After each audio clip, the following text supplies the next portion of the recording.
본 방송에서 제공하는 투자 정보는 투자 판단에 대한 조언입니다. 방송에서 제공하는 주식의 가치, 가격 상승 및 가격 하락에 대해서는 방송사에서 보장하지 않습니다. 네, 안녕하세요. 해외 선물 신세계 MC 김은혜입니다. 자, 오늘은 수요일장입니다. 앞서서 API 쪽에서의 재고 발표가 나왔는데요. 863만 배럴의 감소로 어제장에 이어서 오늘장 추가적인 크루드오일 쪽에서 상승세를 이어가고 있는 상황입니다. 자, 그리고 미국과 캐나다에 대한 나프타 협상은 일단은 긍정적인 기류가 흐르고 있는 가운데 계속해서 기준을 주목을 하고 있고요. 그리고 이제 넘어가는 새벽 3시에는 연준의 베이지북 공개가 예정이 되어 있습니다. 9월에 FOMC를 앞두고 또 시장에 대한 지표로 바라볼 수 있는 베이지북 공개까지도 다양한 소식들 기다리고 있는 상황인데요. 자, 오늘도 신세계 함께 하시면서 여러분들의 해외 선물 전략 탄탄하게 확인해 보시길 바라겠습니다. 오늘도요, 저희 방송 시청하시면서 참여하실 수 있는 방법도 열어놓고 있습니다. 전화와 문자 그리고 유튜브 실시간 채팅방 통해서도 다양한 의견 접수가 가능합니다. 전화 주실 때는 서울전화 02-3153-2611번, 2612번 두 대의 전화가 준비되어 있고요. 문자 보내실 때는 샵 0082번으로 보내주시면 오늘의 마스터님과 함께 여러분들 상담도 함께 도와드리도록 하겠습니다. 자, 그리고 저희 방송은 유튜브로도 실시간 시청 가능합니다. 유튜브 들어오셔서 서울경제TV를 검색을 하시면 바로 실시간 시청과 함께 채팅방 활용도 가능하니까요. 많은 시청 부탁드리도록 하겠습니다. 아울러 저희 방송을 통해서 제공된 정보는 투자 판단에 대한 조언입니다. 해당 상품의 가치와 수익률을 보장하지 않는다는 점 유의해 주시길 바라겠고요. 또한 저희 프로그램 자본시장 통합법 준수하고 있다는 점까지도 고지 도와드리도록 하겠습니다. 자, 신세계의 문을 열었고요. 함께해 주실 출연진분들 만나보도록 하겠습니다. 먼저 오늘도 박나경 캐스터와 함께합니다. 네, 안녕하세요. 박나경입니다. 오늘 뉴욕 증시 우리 시각 10시 30분 개장했고 혼조세로 출발을 했습니다. 네, 무역전쟁 이슈는 계속되고 있고요. 오늘은 또 반도체주의 하락이 이 상승분을 좀 제한했다는 소식입니다. 어제는 좀 기술주에 대한 부분 비판적인 이야기들이 있다라는 이야기 해드렸는데 오늘은 또 반도체주 역시나 앞으로 좀 불투명하다라는 이야기도 나오고 있다는 소식입니다. 또 오늘 이슈별로 또 준비한 외신 소식들 있고요. 또 실시간 또 속보까지 전달 드리도록 하겠습니다. 잠시 후에 뵙겠습니다.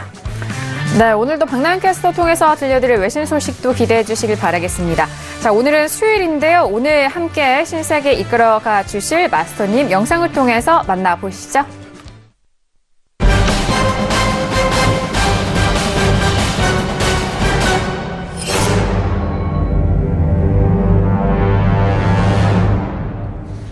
네, 오늘은요, 절제 마스터님과 함께 하도록 하겠습니다. 어서오세요. 네, 안녕하십니까. 반갑습니다. 인사 말씀 들어볼까요?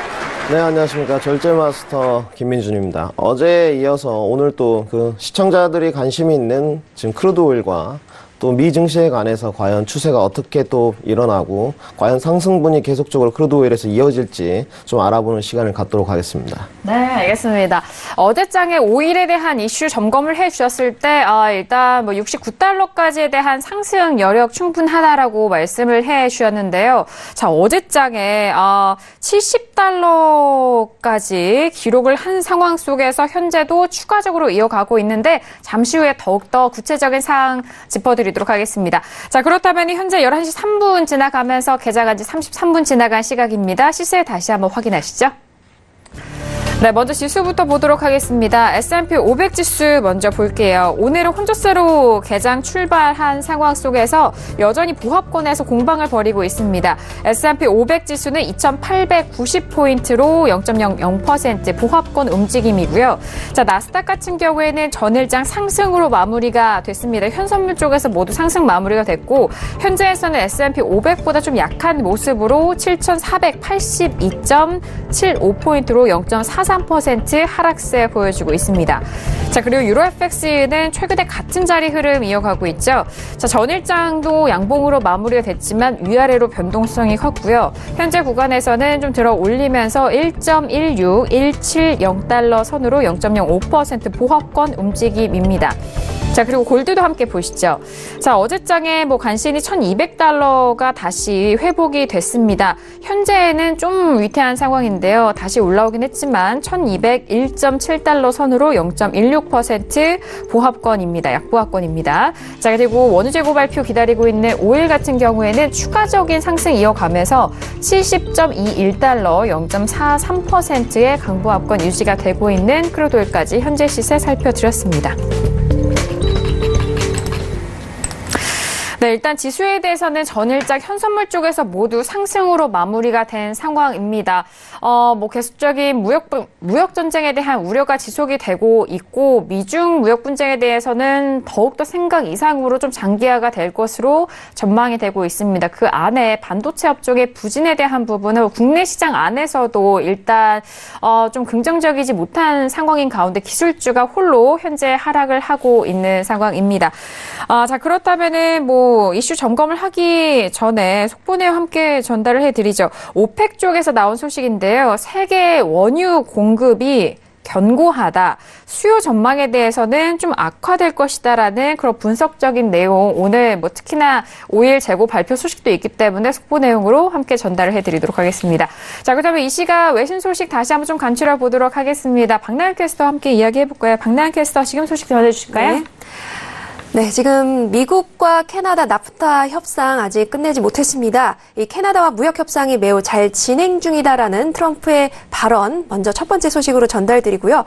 이 캐나다가 나프타 개정 협상에서 핵심 논쟁거리죠. 유제품 시장 접근을 미국에 양보하는 그 대가로 제19장, Chapter 19이라고 해서 이 반덤핑 및 상계관세 분쟁 해결 절차를 유지하는 것을 제한할 것이라는 외신 쪽 보도가 있습니다. 사실 이제 소식통들은 캐나다가 유럽연합인 EU 그리고 환태평양 경제 동반자 협정인 TPP에서 체결한 나프타 조항과 FTA죠. FTA 조항과 비슷한 양보를 제한할 준비가 됐다고 밝혔다고 합니다. 사실 TPP에서 캐나다는 연간 우유 생산량의 최대 3.25%까지 외국 업체 시장 접근을 허용을 했습니다. 사실 이 낙농 부분에 대해서는 미국과 캐나다가 쉽게 합의를 이루지 못할 것으로 전망이 되고 있습니다. 네, 그렇기 때문에 이 트럼프 대통령이 가장 좀 캐나다와 협상에서 이 심혈을 기울이고 있는 부분인 만큼 향후 추이가 더욱더 집중되고 있는 상황입니다. 네, 그리고 캐나다 달러는요, 나프타 체결 가능성이 이렇게 시사가 되면서 추가로 좀 상승세 이어가고 있다는 소식입니다. 네, 그리고 중국과의 무역전쟁 아직까지 살얼음판을 걷는 지금 상황인데요. 중국의 부총리가 무역 보호주의 그리고 일방주의를 반대하면서 이 부분이 심각한 위험이다라는 발언을 내놨습니다. 네, 다자주의 그리고 세계 경제, 다자 무역주의를 지지해야 된다는 발언도 내놨다고 합니다.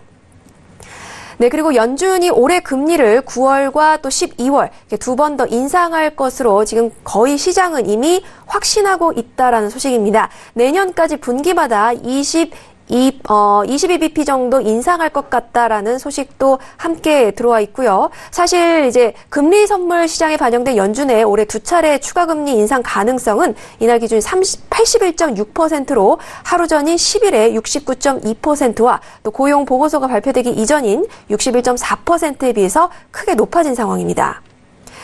네, 그리고 뉴욕 연준 총재가 미국이 다음번 금융위기가 비은행 부문에서 터졌을 때는 규제 당국이 손쓸 여력이 별로 없을 것이다라고 말하면서 비관적인 의견을 내놨습니다.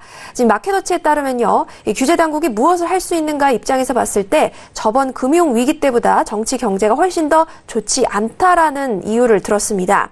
지난해 금융위기 당시 뉴욕 연은을 비롯한 이 중앙은행이 규율을 지키는 체계적인 비은행 부문 기업에도 이 돈을 빌려줄 수 있도록 했으면 좋겠다라고 발언을 했고요. 하지만 중앙은행이 이런 권한이 없을 뿐만 아니라 충분히 논의조차 못했다라고 덧붙였습니다. 네, 그리고 2008년 금융위기를 정확히 예측해서 닥터 둠으로 불리는 누리엘 루빈이 뉴욕대 교수가 금융위기 10년 만에 새로운 금융위기가 또다시 도래할 것이라고 경고하고 나섰습니다. 네, 파이낸셜 타임즈의 이제 루비니 교수는요, 다음 금융위기가 이미 태동하고 있는가라는 제목의 기고문에서 2020년 이내에 글로벌 경기 침체와 또 금융위기가 출현할 가능성이 있다면서 그런 환경이 나타날 이유를 다음과 같이 이야기를 했습니다. 네, 우선 미국의 현재 경기 부양책이 2020년까지 완전히 소멸하고 또 재정난이 성장률을 2% 밑으로 떨어뜨릴 것으로 예상을 했고요. 또 미국의 부양책이 잘못된 시점에 투입이 되면서 미국 연준이 2020년 초까지 금리 인상을 계속해서 기준금리는 3.5% 수준으로 오를 것으로 예상을 했습니다. 네, 그리고 인텔 주가가 지속적으로 하락하면서 약세장에 진입했다. 고점 대비 6월에 비해서 20% 하락했다는 소식입니다. 네, 지금 오늘 이제 반도체주 관련 이야기들을 해드렸는데요. 기술주, 반도체주 요즘 좀 고전을 하고 있습니다. 네, 이 부분에 대한 소식입니다. 네, 그리고 미국의 의회 예산국 CBO가 미국의 8월 재정 적자 규모가 2,110억 달러로 사상 5번째로 컸다라고 이야기를 했습니다. 네, 마켓워치에 따르면 이 재정 적자 확정치는 재무부에서 오는 13일 발표할 예정이고요. 보통 CBO의 발표치와 좀 비슷한 수준으로 보입니다. 네, 그리고 매체는 이 회계연도 첫 11개월간의 적자 규모는 8,950억 달러로 전년 동기 대비 2,220억 달러 많은 것이라고 말을 했습니다. 네, 그리고 지출을 7% 늘렸는데 수입은 1%밖에 늘지 않았다라고 지적을 했고요. 이번 회계연도의 개인의 소득세는 임금 상승과 함께 4% 올랐지만 법인세는 30% 감소했다고 이야기했습니다.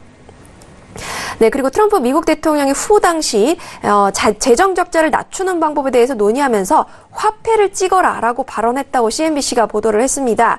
사실 이제 전 백악관 국가경제위원회 위원장은 이 우드워드와 인터뷰에서 지금 이렇게 이야기를 했는데요. 사실 트럼프 대통령이 이 부분에 재정 적자 균형 맞추고 또 부채를 낮추는 방안에 대해서 화폐를 더 찍어라라고 말했다고 책에서 전했습니다.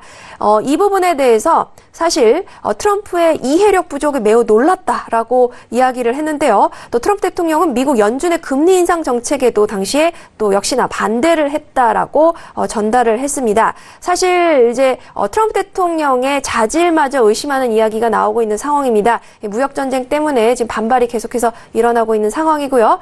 트럼프 대통령의 또 향후 행보가 더욱더 집중되고 있습니다. 또 레이먼드 제임스의 수석 투자 전략가가 미국의 강세장이 7년에서 8년간 더 지속될 것으로 전망을 했습니다. 사실 이제 그동안의 강세장이 보통 16년에서 18년 동안 지속되는 모습을 보였다면서 이렇게 말했는데요.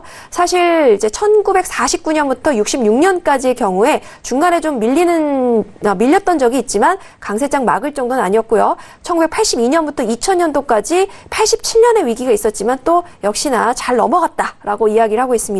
내년 3월은 이번 강세장이 시작된 지 10년째 되는 때다라고 말하면서 이제 7, 8년 정도 남았다라고 이야기를 했다고 합니다. 네, 그리고 미국 연준이 잘못된 경기 인식을 바탕으로 이 정책 결정을 내리고 있다라는 지적이 나왔습니다. 사실 이제 비앙코 리서치의 대표의 발언인데요. 이 연준이 경기 과열을 막으려는 이 역할 수행을 자제할 필요가 있다면서 경제를 훼손하는 주요 원인은 과도한 통화 긴축이기 때문이다라고 이야기를 했습니다. 연준이 이렇게 과도한 긴축을 단행하는 이유가 이 현재 경제 상태 A+로 여기기 때문이다라고 분석을 했는데요. 사실 미국 경제는 지금 B+ 수준이라면서 연준이 금리를 과도하게 올려서 경기를 목조르고 있다라는 표현을 쓰면서 비판을 했습니다.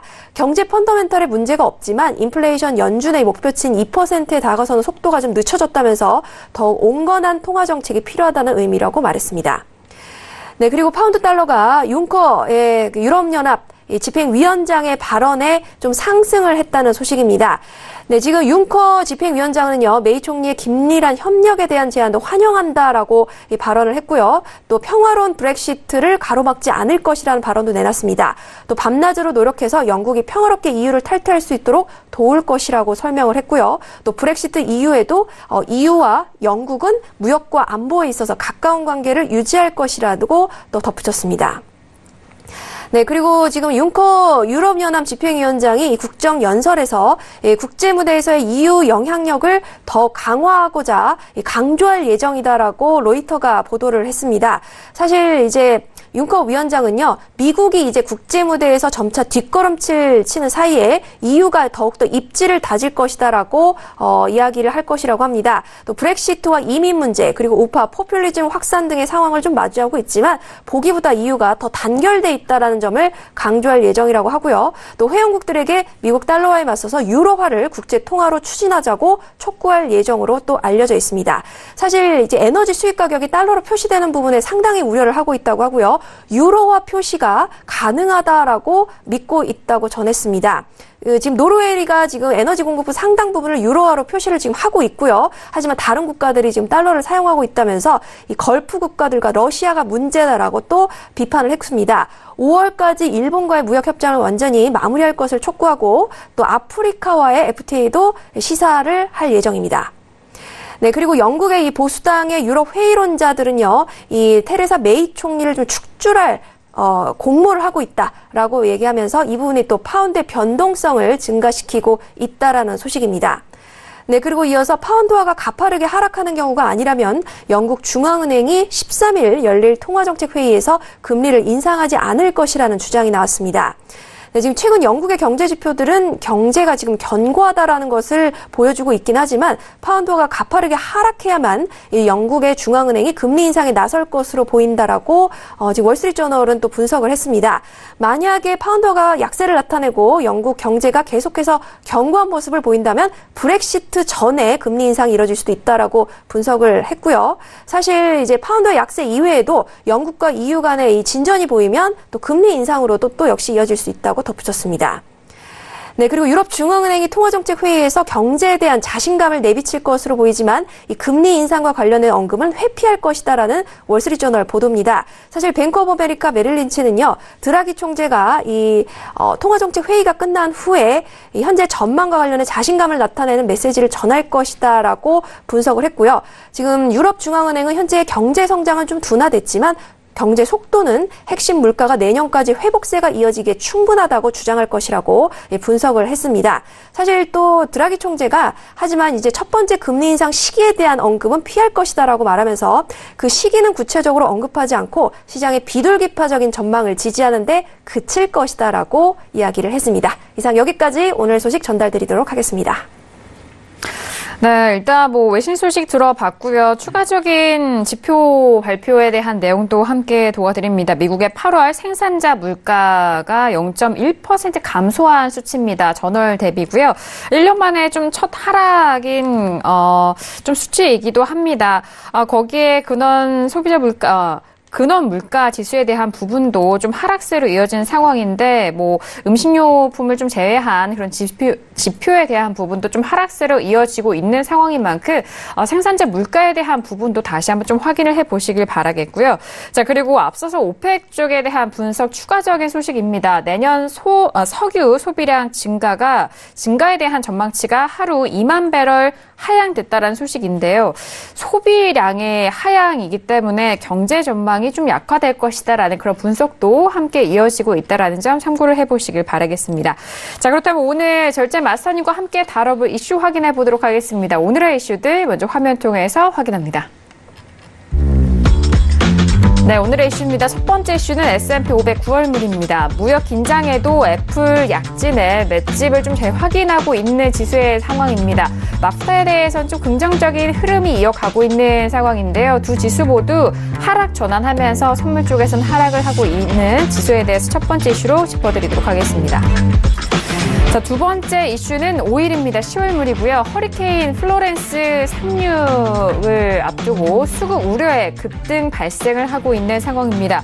앞서서 APA 쪽에서의 재고가 꽤 많이 감소가 된 상황 속에서 오일은 현재 $70 초반에서 거래가 되고 있습니다.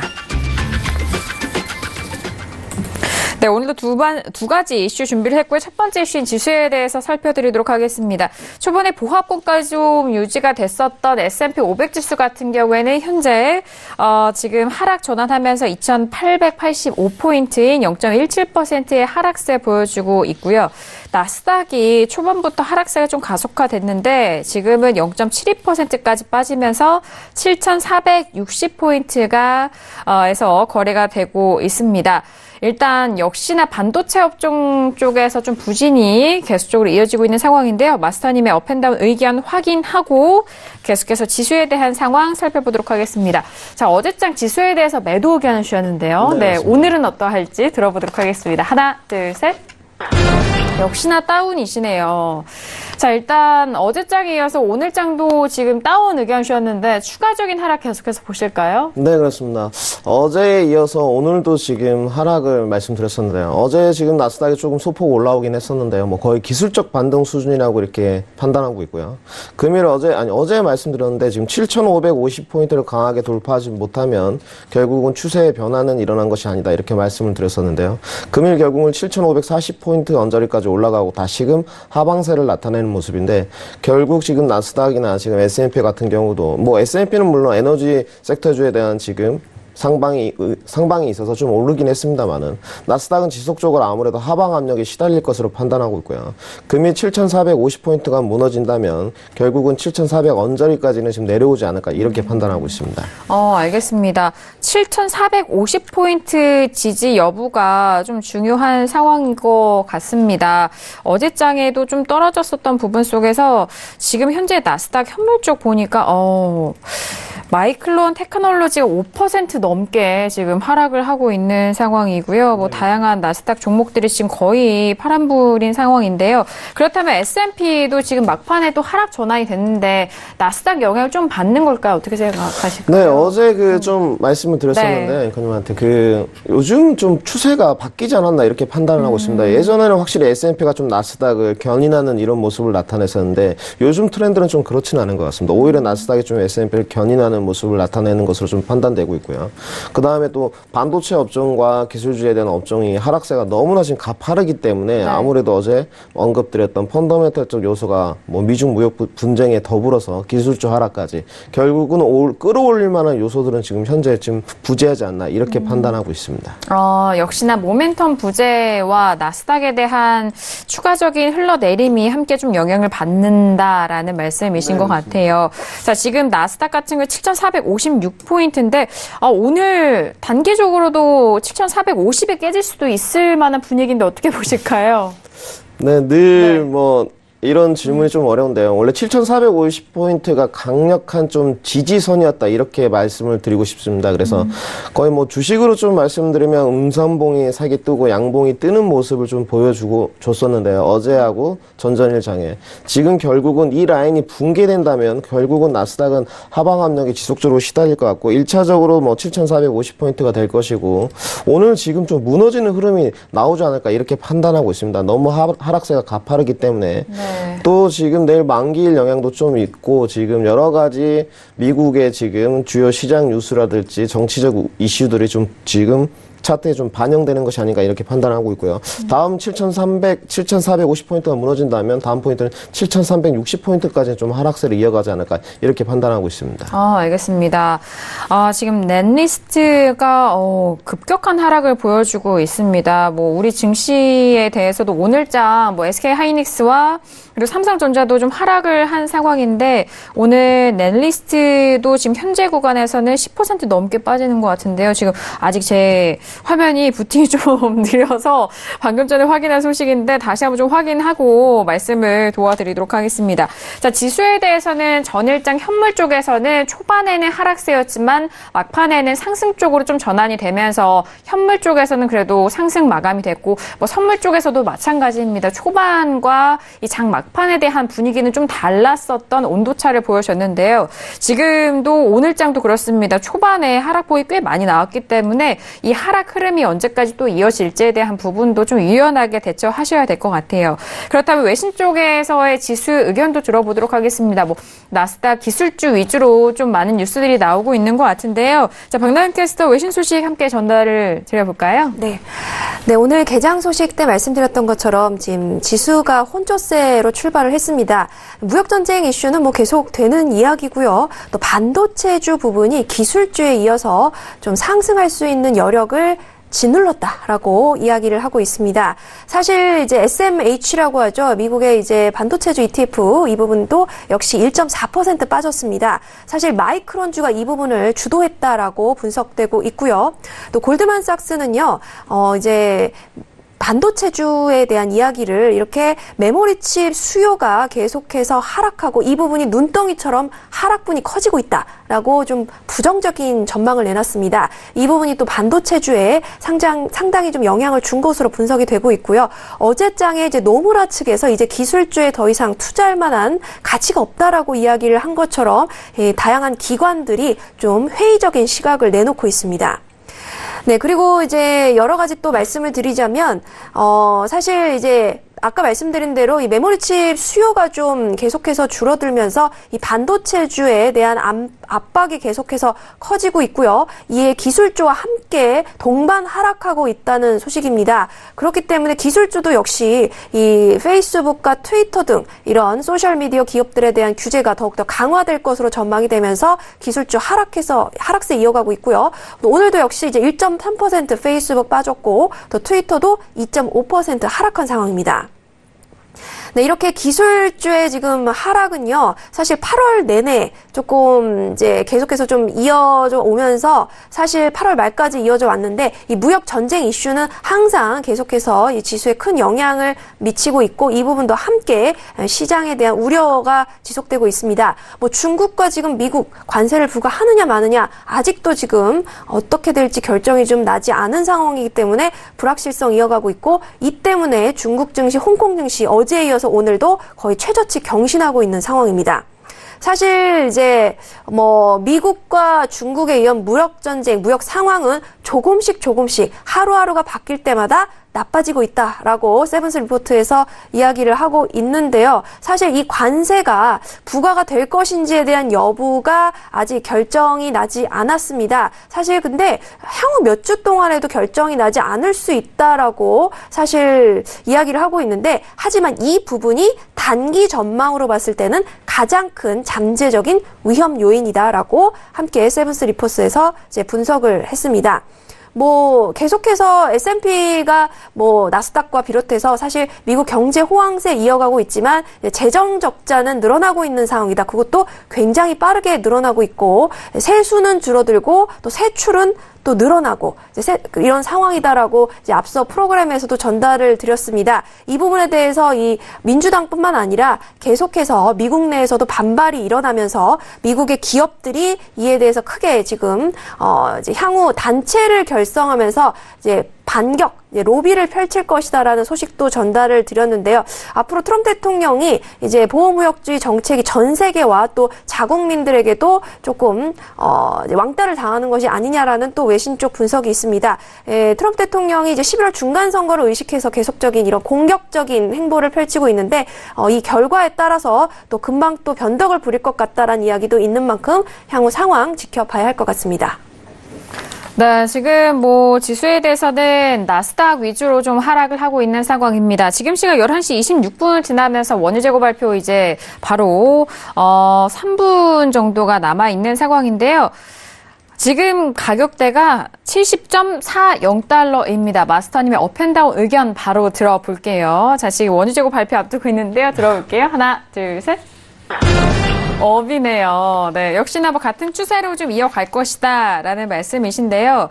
자, 지금 예상치가 130만 배럴 감소인데, 네, EI 쪽에서 예상치입니다.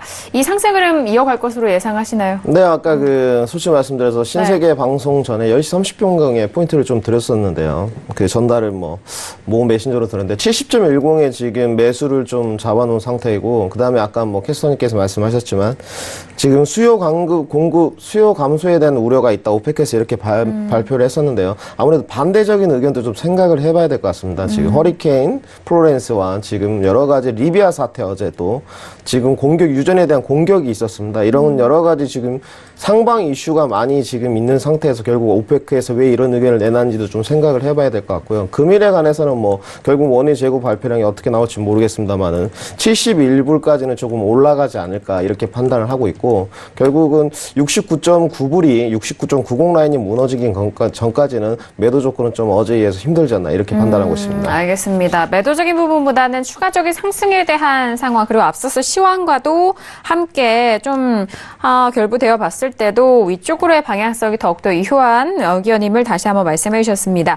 지금 70.36달러 선으로 0.64%의 상승세 보여주고 있고요. 지난주에는 430만 배럴의 감소, 그리고 오늘장의 예상은 130만 배럴의 재고 감소가 예상이 되어 있습니다. 자, 그리고 앞서서 API 쪽에서도 상당히 재고 감소가 꽤 일어났던 상황인데요. 860만 배럴 정도의 감소가 있었습니다. 자, 지금 시각 28분 지나가고 있는데요. 자, 일단 오늘 절제말선님과 함께 하고 있습니다. 원유 재고 발표가 참 수요일장에 절제말선님과 좀 함께 하고 있는 상황인 것 같은데, 지금 가격대가 살짝, 좀 멈춘 듯 해요, 지금. 네. 절제말선님 이렇게 좀 위쪽으로 튈 거라고 예상을 하시는 거죠? 네, 원유 재고 발표도 굉장히 1분 정도 남았는데 휩소가 좀 심한 편인데요. 변동폭을 굳이 저는 무포지션으로 진행을 하고 있는데, 앵커님께서 지금 아무래도 포인트를 지금 말씀하신 것 같은데, 아닙니다. 지금 포인트에서 굳이 상방을 보신다면 진입을 하시고 결국은 컷을 좀 넉넉하게 한 60득 정도 두셔야 될 것 같습니다. 네, 알겠습니다. 일단 변동성이 많을 때는 좀 관망하시면서 지켜보시고 일단 컷은 좀 짧게 잡으시라라는 말씀까지 함께 전달을 해드렸고요. 자, 이제 곧 10초 남아있는 상황인 것 같습니다. 자, 앞서서 API 쪽에서 재고가 꽤 많이 감소가 됐었던 상황이에요. 자, 이제 30분이 되면서 원유 재고 발표가 됐습니다. 일단 초반에는 위쪽으로 살짝 뺐는데 바로 올리는 모습입니다. 자, 일단 재고에 대해서 함께 좀 살펴보도록 하겠죠. 마이너스 530만 배럴 정도의 감소인데 지금 예상치보다 꽤 많이 감소가 된 상황이지만요. 일단 재고가 529만 배럴의 재고 감소입니다. EA 쪽에서는 529만 배럴의 감소이고요. 일단 밑으로 내려오면서 살짝 눌렸지만 다시 제자리를 찾는 모습인데 70.28까지 다시 원점을 찾아가고 있습니다. 1분도 지나지 않은 시각이에요. 자, 그렇기 때문에 재고 자체로는 감소가 꽤 많이 됐지만 그 안에 내용들을 좀 다시 한번 살펴보도록 하겠습니다. 정제유라든지 휘발유 다양한 안에 구성물들이 있기 때문에 나오는 대로 제가 다시 한번 좀 말씀을 드리죠. 확인됐습니다.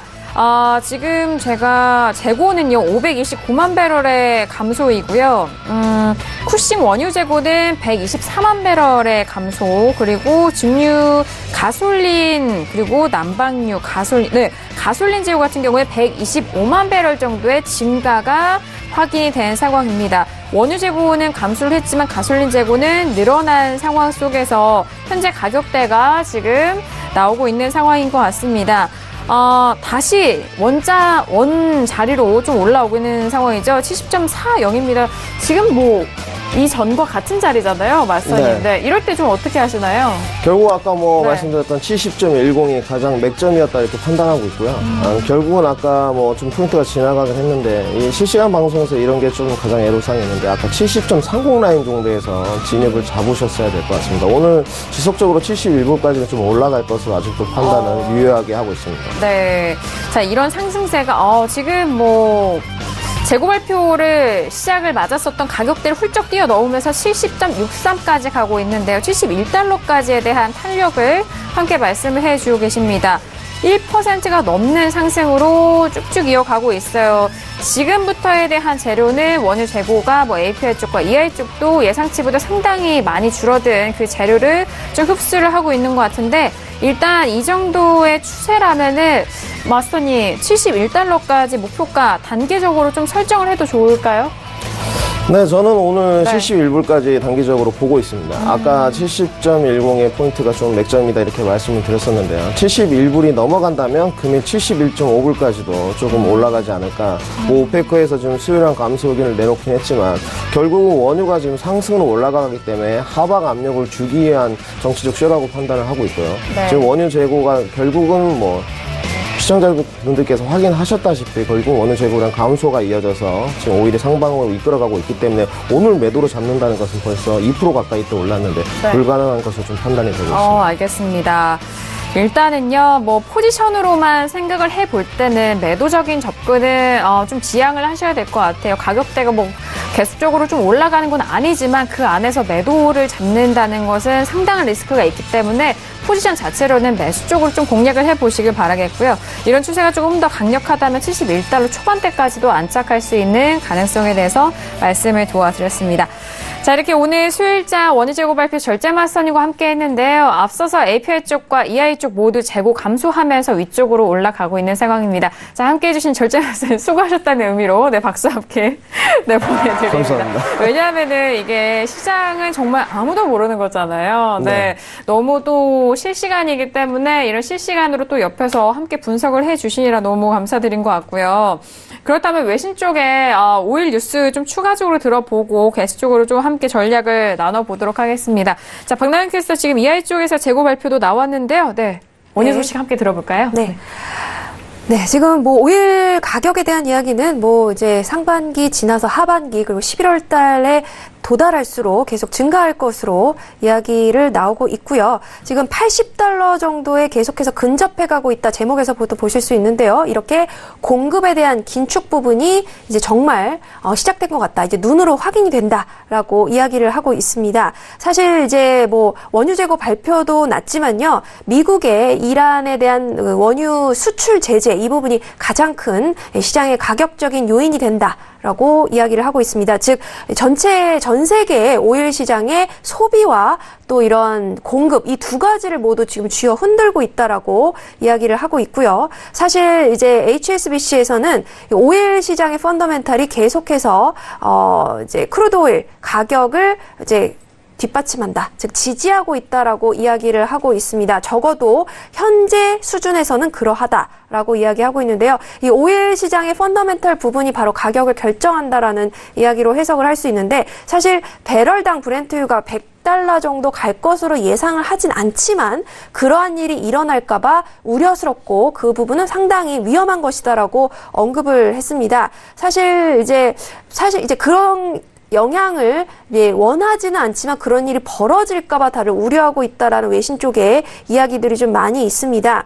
사실 미국의 지금 원유 재고뿐만 아니라 이란의 이런 오일 제재가 아무래도 가장 큰 시장의 변수로 작용할 것이다라는 의견이 좀 지배적이고요. 사실 JBC 에너지에서도 이란은 오일 시장에 있어서 계속해서 그 영향력을 확대해가고 있다. 즉 이란 이슈가 더욱더 점점 더 커질 것이다라고 이야기를 하고 있습니다. 러시아의 에너지 장관은 사실 이 미국의 제재, 이란 제재에 대해서 좀 경고의 이야기를 내놨습니다. 사실 이제 시장에 엄청난 불확실성이 있는데 뭐 이런 부분이 계속해서 좀 면밀히 주시해야 될 부분이고 또 올바른 결정 역시 신중하게 내려야 한다라고 이야기를 했습니다. 오일 시장이 fragile, 너무 뭐 깨지기 쉬운 이제 취약하다라고 이제 vulnerable이라는 표현이 비슷한데 지정학적 리스크와 또 공급의 이런 분쟁, 공급의 우려 때문에 좀 힘들어하고 있는 시장이다라고 좀 비유를 했습니다. 사실 이제 오펙의 이제 증산을 예상이 되고 있는 상황이지만 또 너무나 과잉 공급이 일어나지는 않을까 또 한편으로는 우려가 되고 있고 또 이제 오일 수요에 대한 부분도 좀 줄어들 것 같다. 라고 이야기하고 있는 만큼 이 가격적인 부분이 그래도 좀 균형이 맞춰지지 않을까라는 의견도 있긴 있습니다. 하지만 이제 오일 시장이 세계 경제에 미치는 영향이 상당히 크기 때문에 이 부분에 대한 것은 좀 불확실하다라는 의견도 계속해서 나오고 있습니다. 사실 이제 트럼프 대통령의 이 고집이 이 전 세계를 뒤흔들고 있다라고 해도 과언이 아닌데요. 이 오일 이슈는 또 실시간으로 좀 변동이 많은 만큼 또 속보가 나오는 대로 추가로 전달 도와드리도록 하겠습니다. 네, 5일 외신 소식까지 함께 전달을 드렸습니다. 그리고 지금 크루드 오일 같은 경우에는 여전히 상승세를 탄탄히 지켜가면서 70.70달러까지 빠른 상승세를 보여주고 있습니다. 1.13%까지 올라가고 있고요. 다시 한번 말씀드리자면 EI 주간 원유 재고는 529만 배럴의 감소가 확인이 됐습니다. 자, 그렇다면 지금 저희 상담도 많이 접수를 해 주셨는데요. 5일 지금 진행을 하고 있기 때문에 5일 질문 먼저 함께 도와드리죠. 끝자리 7987님의 질문입니다. 마스터님 5일 감사합니다. 나스닥 나스닥 질문인데. 5일 질문인 줄 알았어요. 나스닥 질문이네요. 나스닥 차월물 장기 매도 진입하려는데 12월물 포지션도 부탁드립니다라고 일단 나스닥 보고 5일 질문 들어가도록 하겠습니다. 맞선이 어제장에도 일단 이제 월물이 이제 마감이 되는 날이 이제 가까워졌기 때문에 나스닥도 차월물로 좀 장기 매도네요, 이번에는. 장기 매도에 대한 포지션을 12월물로 좀 부탁드린다고, 네. 네, 저도 어제 이어서 말씀드렸는데요. 뭐, 연달아서 방송을 하니까 좀 좋은 점이 있는 것 같은데요. 어제 그 7,550포인트를 7,455포인트를 지금 말씀을 드렸었는데 넘어가기 전까지는 변곡이 일어난 것이 아니다. 지금 12월물로 이제 시청자분께서 질문을 주셨기 때문에 지금 12월물 포인트가 7,454.25포인트인데요. 결국은 7,390 라인까지는 조금 하방세가 이어지지 않을까 이렇게 지금 판단을 하고 있습니다. 그래서 장기 매도 전략은 여전히 유효하다 이렇게 판단드리고 싶습니다. 장기 매도는 여전히 유효하다. 라는 부분인데, 가격대가 앞서서 7,455, 지금 현재물로 말씀해 주신 거잖아요. 무너졌을 때에 대한 부분은, 네. 이 부분의 가격대를 차월물로는 어떻게 좀 환산을 해볼까요?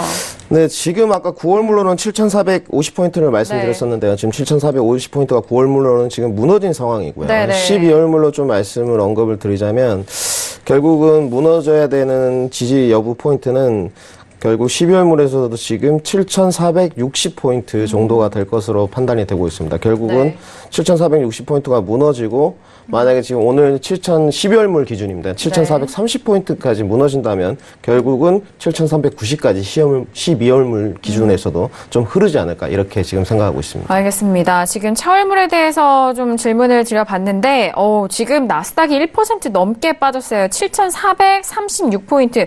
앞서서 오늘 7,450이 빠질 가능성이 많다라고 했는데 저희 방송 시간 안에 빠지네요. 네. 네, 뭐 그래서 기분이 저도 좋습니다. 네. 앞서서 오프닝 때 저희와 함께 하셨던 분들이라면은 나스닥은 포지션이 참 많이 도움이 되셨을 것 같습니다. 참고해 보시길 바라겠고요. 다음 질문도 이어가 보도록 하죠.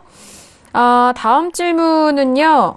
네, 국내 선물 질문입니다. 지수가 워낙 또 국내 선물도 좀 연관이 되어 있기 때문에 끝자리 3493님의 질문이고요. 맞선인 미국 증시 하락이 오늘 확대로 마감이 된다면 내일 국내 선물도 매도로 봐도 무관할까요? 라고 좀 연관 지어서 질문 주셨는데요. 일단 오늘 국내 선물 먼저 좀 흐름을 확인하고 국내 선물 다시 한번 좀 짚어드리도록 하겠습니다. 자, 오늘 국내 선물은요, 292.65에서 마무리가 됐습니다. 현물 쪽에서 외국인이 수급 이탈이 이어졌는데 선물 쪽은 또 외국인의 매수 우위로 마무리가 됐거든요. 오늘 장은요. 그렇다면 내일 장 어떻게 보세요? 내일도 매도입니다. 매도. 네. 내일도 매도인가요? 어제 이 질문을 주신 분인지는 모르겠지만 어제 결국은 오늘 국내 선물 같은 경우도 굉장히 하락폭이 컸었습니다. 항생지수가 내리면서 291.05포인트까지 내리는 약세장이었었고요. 결국 막판에 수급이 좀 올라오면서 결국은 보합권으로 끝나긴 했습니다만은 내일 또 지금 만기일이고 오늘 나스닥 지수가 결국 연동을 해서 좀 본다면 결국은 기술주에 대한 하락이 너무도 크기 때문에 내일 국내 선물이 올라갈 만한 요소는 없다 이렇게 판단되고 있습니다. 알겠습니다. 국내 선물 내일장 매도 흐름으로 보시면 좋을 것 같은데 지금 292포인트인데요. 내일장 그렇다면 뭐 출발이 좀 약할 수도 있고 뭐 하락 출발할 수도 있는 부분이지만 좀 기준선은 어떻게 보실까요? 네, 일단 첫 번째로 국내 선물이 지금 상승세로 좀 전환하기 위해서는 293.60포인트를 강하게 지금 넘어가줘야 됩니다. 하지만 293.60포인트를 강하게 넘어가는 것은 좀 힘들 것으로 판단이 되고 있고요. 그 다음에 결국은 상승장을 이어가기 위해서는 뭐 기술적 포인트로는 293.60포인트의 안착, 그리고 294포인트가 강하게 돌파하는 흐름이 나와야 되는데, 내일은 결국 뭐 내일 아침에 지금 봐봐야 되겠습니다만은 펀더멘털적 요소들이 상승세를 국내 증시에 이끌 만한 요소들은 또 코스피 200에 관해서 전혀 없다 이렇게 지금 판단되고 있습니다. 있습니다. 알겠습니다. 자, 국내 선물에 대한 부분도 중요하기 때문에 함께 좀 참고를 해보시길 바라겠습니다.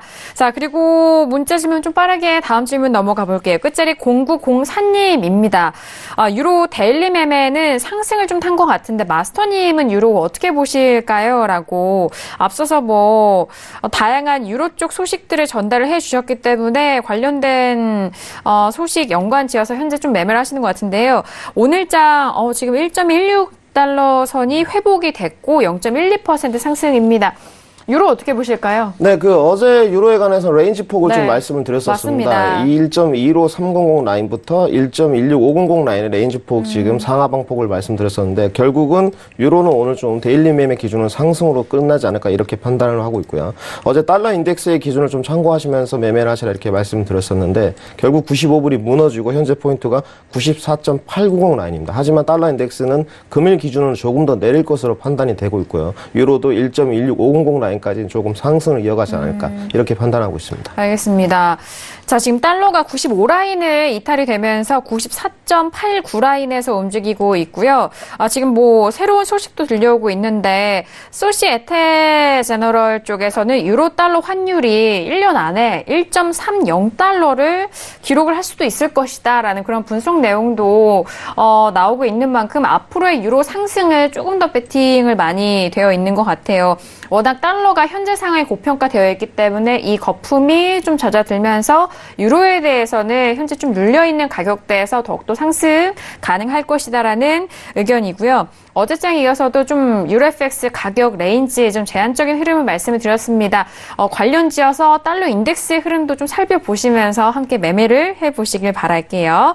자, 유로에 대해서 함께 좀 전달을 해드렸습니다. 오늘 다양한 소식들을 저희가 좀 전달해드렸는데 먼저 원유 재고에 대해서는 API 쪽과 EI 쪽 모두 재고 감소가 크게 일어나면서 70달러 초반대까지 지금 상승에 대한 전망을 주셨기 때문에 많은 참고가 되셨길 바라겠습니다. 자, 오늘도 절제 마스터님과 함께 했는데요. 마스터님 원유 재고 함께 하시라고 분석 꼼꼼하게 해주셨죠. 어떠셨을까요? 네, 요새 연달아 출연해서 분석을 나름대로 철저히 하고 있는데요. 오늘 지금 신세계 끝나기 전에 70.97포인트까지 올랐었는데요. 이제 71포인트까지 결국은 진폭이 금일 진폭에 관해서 다 찍었다 이렇게 좀 말씀을 드리고 싶고 이제 71불이 넘어갈 것이다 판단해서 매수 조건을 좀 고려하시라 이렇게 말씀을 드리고 싶습니다. 알겠습니다. 자, 오늘도 계속적으로 실시간 시장에 대해서 함께 좀 분석을 도와주시라고 정말 수고 많으셨고요. 자, 이어서 박나희께서 마지막 소식도 함께 만나볼게요. 네, 이 소식은 지금 현재 속보는 아니지만 이제 좀 언급을 드리고 싶어서 마지막 인사 겸 이제 말씀을 드리겠습니다. 미국의 이제 국내에서도 이 트럼프의 관세 전쟁에 대해서 반발이 일어나고 있습니다. 이제 업종을 불문하고 수천 개 기업들이 관세 반대 캠페인을 펼치고 있는데요. 한 60여 개 산업별 그룹들이 모여서 단체를 결성을 했습니다. 이제 AFT, 즉 Americans for Free Trade라고 해서 이제 자유무역을 지지하는 미국인이라고 이야기를 하고 있는데요. 관세가 심장부를 해친다라고 말하면서 이 로비 캠페인을 펼칠 예정입니다. 지금 국내에서도 이렇게 반발이 계속해서 이어지고 있고요. 전 세계가 무역 전쟁 때문에 고통을 받고 있습니다. 이 트럼프 대통령이 이 관세 전쟁을 언제쯤 멈출 것인지 더욱더 좀 주목이 되고 있는 상황. 마지막 소식까지 전달드리겠습니다. 네, 오늘도 다양한 소식들 신세계를 통해서 전달을 도와드렸습니다. 말씀드린 내용에 대해서는요, 투자 판단에 대한 조언이고요. 해당 상품의 가치와 수익률을 보장하지 않는다는 점 다시 한번 유의해 주시길 바라겠습니다. 자, 오늘 저희가 준비한 소식과 내용은 여기까지고요. 저희는 내일 이 시간 11시 다시 돌아오도록 하겠습니다. 함께해 주신 여러분 고맙습니다.